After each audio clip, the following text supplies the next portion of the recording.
معجزے ہی کی طرح اعلان نبوت سے پہلے جو کام ہو ان کو ارہاس کہتے ہیں۔ اب حضرت عیسیٰ بن مریم کو اللہ نے یہ انعام دیا تھا کہ آپ اپنی والدہ کی صفائی میں ماں کی گود میں بولے ہیں۔ حضرت مریم کی شادی نہیں ہوئی تھی، سیدنا جبریل تشریف لائے، انہوں نے پھونک ماری، حمل ٹھہر گیا، آپ بہت پریشان۔ جب عیسیٰ علیہ السلام پیدا ہونے کے قریب آئے تو آپ بستی سے باہر چلی گئیں، وہاں ایک کھجور کا خشک درخت تھا، وہاں بیٹھ گئیں۔ تو جب بچہ پیدا ہوا تو اللہ نے فرمایا کہ اے مریم اس درخت کو ہلاؤ، تازہ کھجوریں گریں گی، اور آپ کے پاؤں کے نیچے پانی کا چشمہ ہے، اس پانی کو پیو، کھجوروں کو کھاؤ، اس سے کمزوری دور ہو جائے گی۔ اب آپ پریشان تھی کہ میں جب بچے کو لے کے جاؤں گی تو سارے علاقے والے تانا دیں گے، بچہ کہاں سے لائی؟ اللہ نے فرمایا کہ آپ کہہ دینا کہ فلن اکلم الیوم انسیا، آج میں نے کسی سے بات نہیں کرنی، انی نذرت للرحمن صوما، میں نے چپ کا روزہ رکھا ہوا ہے، میں نہیں بولوں گی کسی سے۔ ایسا ہی ہوا، لوگوں نے بہت کہا یہ کیا کیا ہے، کہاں سے لائی ہو بچہ؟ آپ کے ماں باپ تو ایسے نہیں تھے، نعوذ باللہ حضرت مریم پہ الزام لگا رہے ہیں۔ فاشارت الیہ، آپ نے اشارہ کیا، اس بچے سے پوچھے، مجھ سے کیا پوچھتے ہو؟ قالوا کیف نکلم من کان فی المہد صبیا، کہنے لگے وہ بچہ کیسے بول سکتا ہے جو چند دن کا بچہ ہے، ماں کی گود میں ہے۔ انہوں نے جب یہ جملہ کہا تو عیسیٰ علیہ السلام بول پڑے، قال انی عبد اللہ آتانی الکتاب وجعلنی نبیا، میں اللہ کا بندہ ہوں، اللہ نے مجھے کتاب دی ہے، اللہ نے مجھے نبی بنایا ہے۔ سارے حیران ہو گئے۔ تو اللہ فرماتے ہیں یہ میرا انعام تھا، میری نعمت تھی کہ اپنی ماں کی صفائی کے لیے آپ اپنی ماں کی گود میں بولے ہیں۔ دوسرا انعام یہ ہے کہ وکہلا، آپ بڑھاپے میں بھی بولیں گے۔ اب بڑھاپے میں بولنا یہ کوئی کمال تو نہیں ہے، سارے بوڑھے بولتے ہیں، لیکن عیسیٰ علیہ السلام کا بڑھاپے میں بولنا یہ کمال ہے، اور یہ کمال اس لیے ہوگا کہ یہ آپ کا ایک معجزہ ہے۔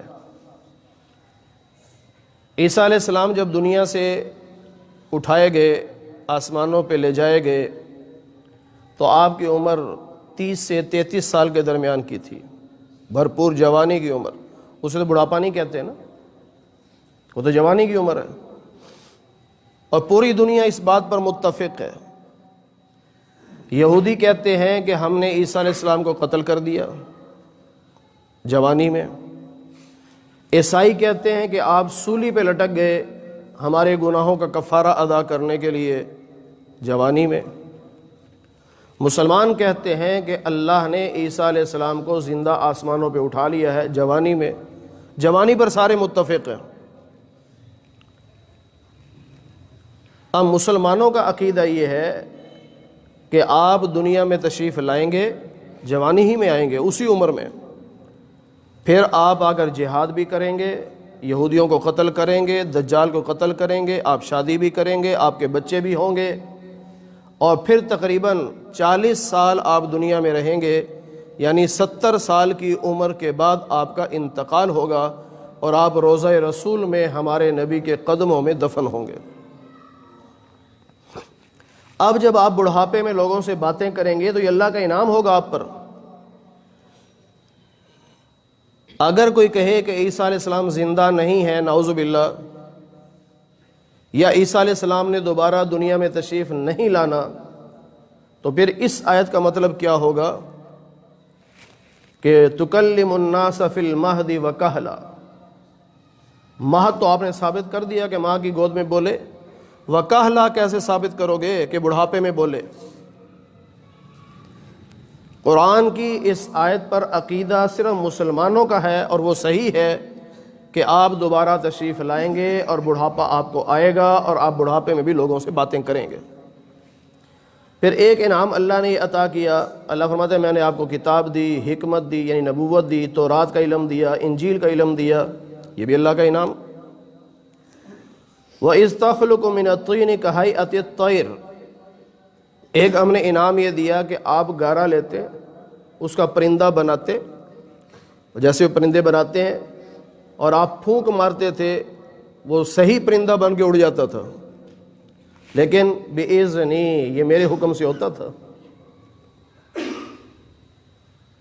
اللہ فرما رہے ہیں یاد رکھنا یہ میرے حکم سے ہوتا تھا۔ فَتَنْفُخُ فِيهَا، میرے حکم سے پرندہ بناتے، پھر اس میں پھونک مارتے، فَتَكُونُ طَيْرًا، وہ پرندہ بنتا لیکن بِإِذْنِی، میرے حکم سے بنتا۔ وَتُبْرِئُ الْأَكْمَحَ، جو پیدا ہی نابینا ہوا بچہ وہ آپ کے پاس آتا، آپ یوں ہاتھ پھیرتے، اس کی نظر ٹھیک ہو جاتی، آنکھیں ٹھیک ہو جاتی۔ وَالْأَبْرَصَ، ابرس کوڑ پن کو بھی کہتے ہیں کہ جس کی کمر جھک گئی ہو، اس پہ یوں ہاتھ پھیرا کمر سیدھی ہو گئی، یا جس کو پھل بیری ہو جاتی ہے اس پہ ہاتھ پھیرا اس کا جسم ٹھیک ہو گیا۔ بِإِذْنِی، اللہ فرماتے یہ میرے حکم سے ہے۔ وَإِذْ تُخْرِجُ الْمَوْتَى، ایک انعام اللہ کا یہ تھا کہ آپ مردوں کو قبروں سے نکالتے تھے، ان سے باتیں کرتے تھے اور ان سے حالات پوچھتے تھے، پھر وہ دوبارہ قبر میں چلے جاتے تھے۔ یہ آپ کا معجزہ تھا۔ آپ قبرستان جاتے، کسی بھی قبر کے پاس کھڑے ہو کہتے قم بِإِذْنِ اللہ، اٹھو اللہ کے حکم سے، تو وہ اٹھ جاتا، قبر پھٹتی، مردہ باہر، زندہ ہے۔ آپ نام پوچھتے، والد کا نام پوچھتے، خاندان پوچھتے، زمانہ پوچھتے، کس نبی کے زمانے کے ہو، وہاں کے حالات پوچھتے۔ اب یہاں ایک دو بات هي الحلقات تحفظني بآيات من القرآن، هي الحلقات تملأني بحب المصطفى العدنان، هي الحلقات تحفظني بآيات من القرآن، هي الحلقات تملأني بحب